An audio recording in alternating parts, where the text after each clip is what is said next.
Hello, dear viewers. Today, we're going to talk about the life and career of Yagmur Yuksel, who has already become a prominent figure on Turkish television. However, beyond her successful acting work, there are a few recent events in her life that we should discuss today. Yagmur Yuksel is known for keeping the details of her personal life private.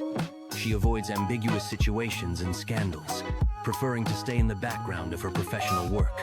But, as often happens with public figures, gossip and speculation have found their way to her.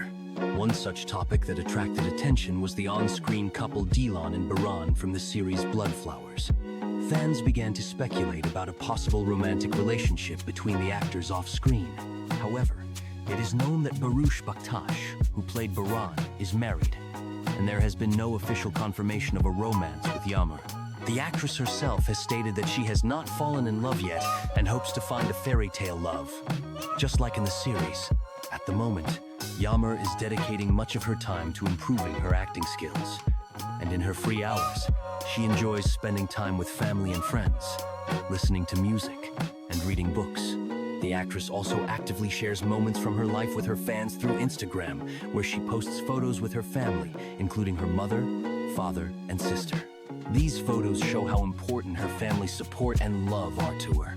Unfortunately, recently, Yagmur faced a wave of hate and offensive comments directed at her. However, she decided not to stay silent and filed a complaint with the authorities, expressing her intention to protect her reputation in court.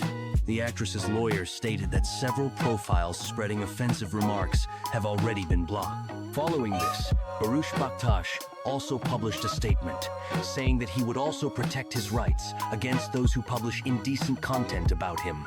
Thank you for joining us. If you want more news about Yagmur Yuksel and other favorite actors, don't forget to subscribe to the channel. See you soon.